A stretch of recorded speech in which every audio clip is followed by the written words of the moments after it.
Bonjour à vous, je suis content de vous retrouver aujourd'hui. Alors aujourd'hui, je suis sur l'île de Ré, je suis avec ça. Ça, c'est le Toyota BZ4X. C'est le SUV 100% électrique de la marque japonaise Toyota. Alors je vais revenir vous en reparler parce que c'est vrai qu'on va dire que ce n'est pas le modèle le plus attendu parce que Toyota n'est pas la marque qui croit le plus dans l'électrique, mais ça, je vais vous l'expliquer. Alors je suis ici sur l'île de Ré, sachant que ça fait 4 jours que je suis parti de Paris. Je suis allé jusqu'à Noirmoutier, le passage du Gois, Noirmoutier en Lille évidemment, mais aussi La Roche-sur-Yon, Saint-Gilles-Croisville et Sables d'Olonne, La Rochelle, l'île de Ré, Oléron, Marennes, enfin tout ça pour essayer cette voiture, pour faire des photos aussi pour le magazine Followed. Et du coup, j'ai pas mal de choses à vous dire. Alors, je vais vous emmener faire un petit tour. Je vais vous raconter un petit peu le BZ4X de l'intérieur. Je vais vous le montrer tout ça en statique aussi. Et puis, je vais vous reparler plus en détail de l'autonomie, des performances et de la recharge parce que c'était riche d'enseignements comme d'habitude de faire beaucoup de kilomètres en voiture électrique en France. Donc, surtout, n'oubliez pas de vous abonner, d'activer la cloche de notification. Et puis nous on se retrouve juste après ce petit générique pour parler de ça.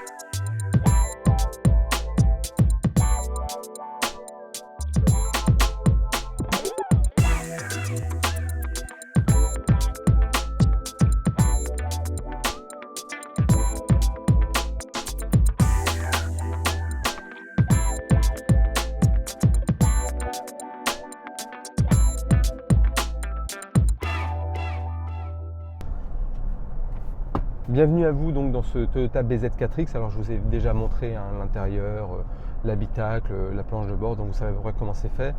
Cette grande tablette, comme on est en Apple CarPlay, mon iPhone est là dans le petit logement avec la station de recharge induction.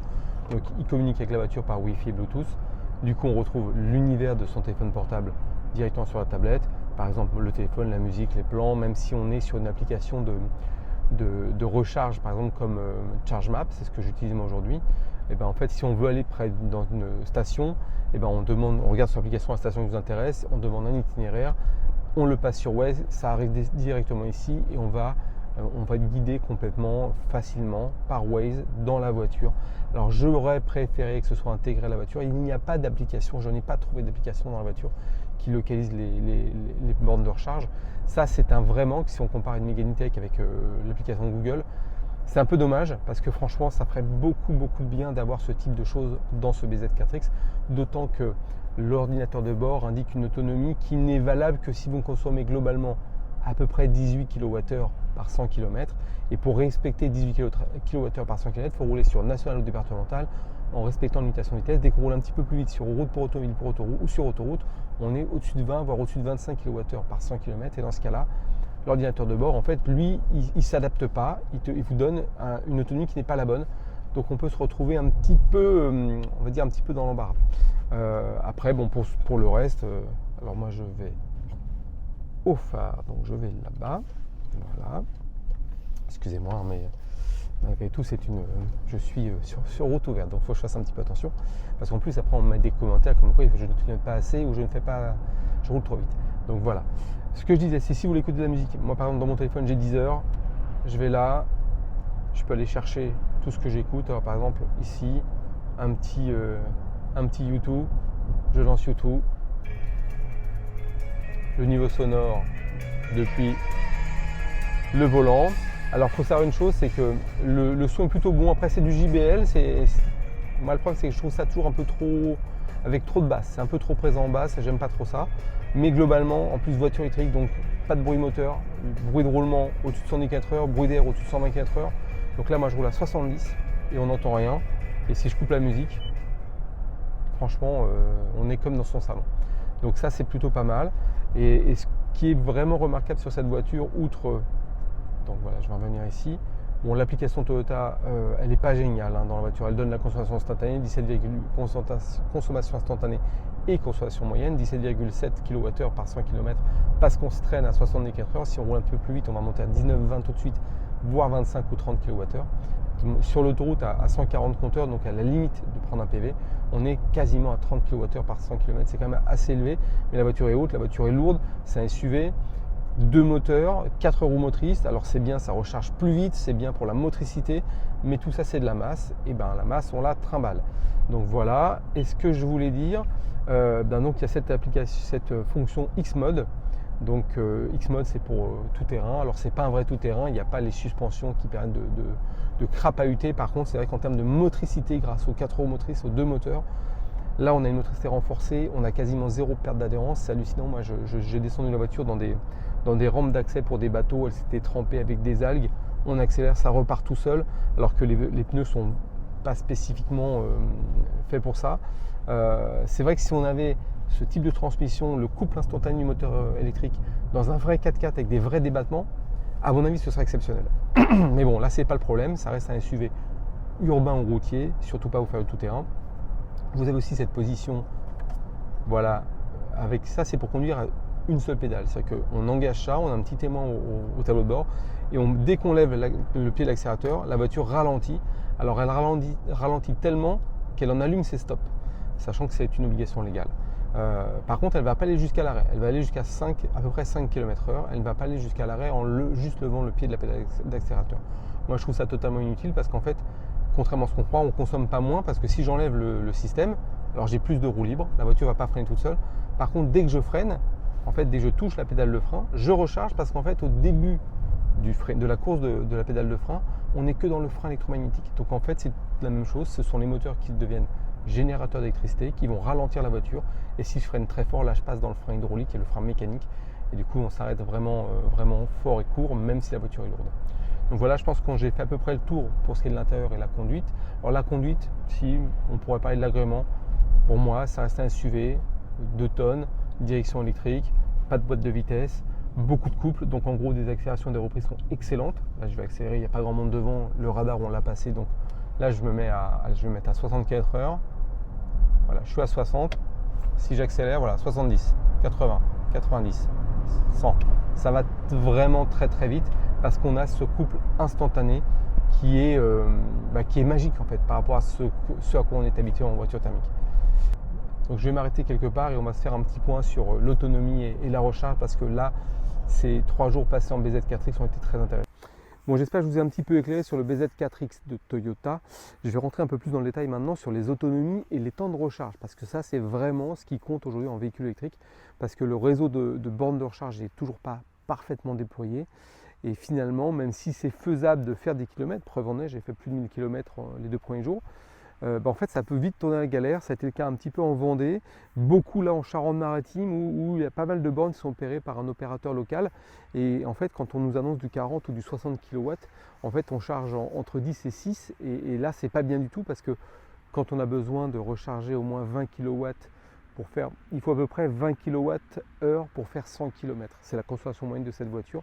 Si on roule, on va dire, aux limitations de vitesse sur route départementale nationale, route pour automobile et autoroute, on va être en moyenne entre 20 et 22 kWh par 100 km. C'est-à-dire que si on veut faire 100 bornes, il faut remettre 22 kW dans la voiture. Si on charge à 22 kW, ça va prendre 1 heure. Si on charge à 6 kW, ça va prendre beaucoup plus, plutôt 3 à 4 heures et ça c'est vraiment compliqué. Donc, mais c'est indépendant de la voiture. Ce qui par contre est dépendant de la voiture, c'est la consommation. On l'a dit, c'est assez élevé, de l'ordre de 18-19 quand on roule sur nationale départementale aux limitations de vitesse. On dépasse les 20 dès qu'on commence à rouler un petit peu plus vite ou sur route pour automobile. Donc en gros entre 100 et 120 km/h, on va être entre 20 et 23, 24 kWh par 100 km. Et puis quand on roule vraiment plus vite sur autoroute, on l'a vu nous le premier jour, on a roulé à 140 compteurs, ça va être 137 chrono. Ça veut dire qu'avec les 5% de marge d'erreur de la maréchaussée, on est en dessous le PV. Donc on a roulé à 140 compteurs et là on était plutôt dans les 27-28 kWh par 100 km. Ça veut dire que la voiture ne nous permet pas de faire 200 km. Déjà, on peut le faire à peu près quand on part à batterie pleine, mais on part jamais à batterie pleine. Alors si on est parti de Paris avec la batterie pleine, mais dès qu'on s'arrête sur l'autoroute, on va charger jusqu'à 70-80% parce que comme vous le savez, quand on charge un véhicule sur une batterie, sur un chargeur de très haute puissance, en fait la courbe de charge, elle va monter et après, alors dans votre sens, elle va monter, puis après elle va descendre, et surtout elle va descendre très très bas sur la fin. C'est-à-dire que sur la fin, sur un chargeur par exemple Tesla, qui est quand même capable de développer 250 kW, la voiture prenait 148 kW, donc elle est donnée pour 150 maxi, donc on était dans les clous, mais ça a duré une dizaine de minutes, puis après ça a baissé, ce qui est normal.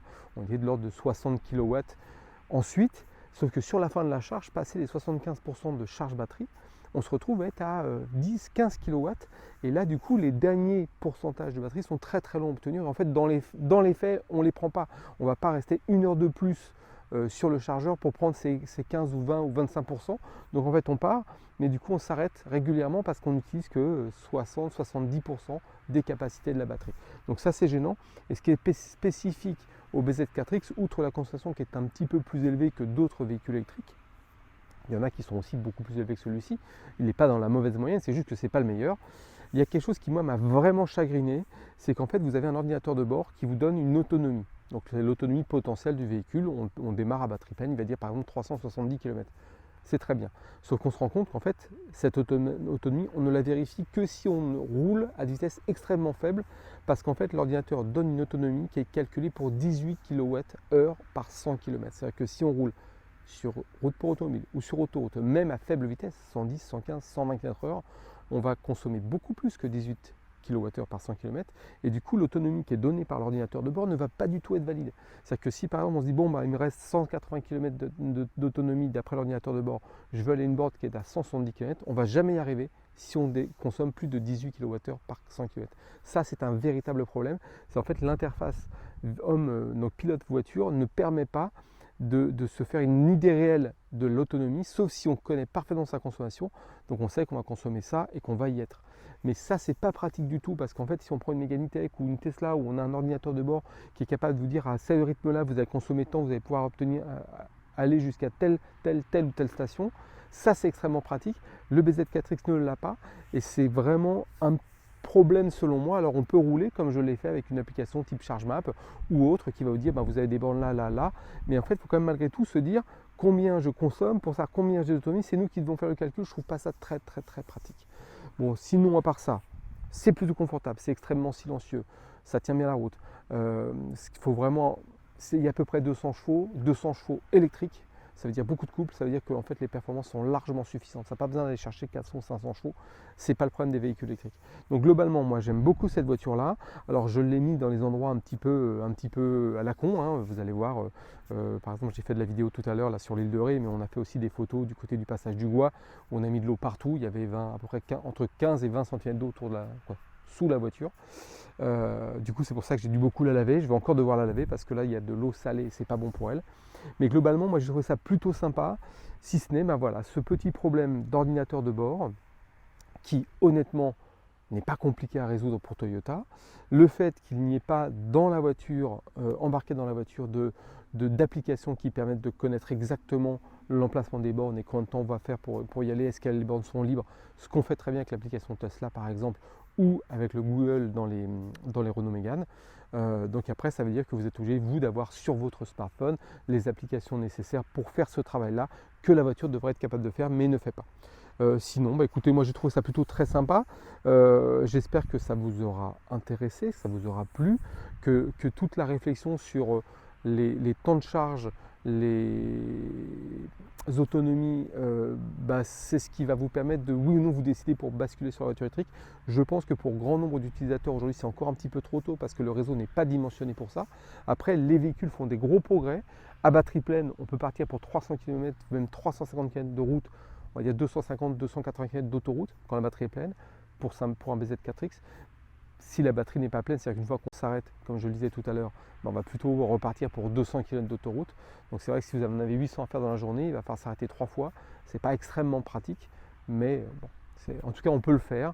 Il faut juste prévoir un peu plus de temps. Et comme la voiture n'embarque pas ces fameuses applications, on ne sait pas si les bornes où on veut aller, elles sont libres. Parce que moi je sais que par exemple hier soir, je visais une borne. Quand je regarde la borne, je me dis c'est bon, il y avait 2 bornes libres à cette heure-ci.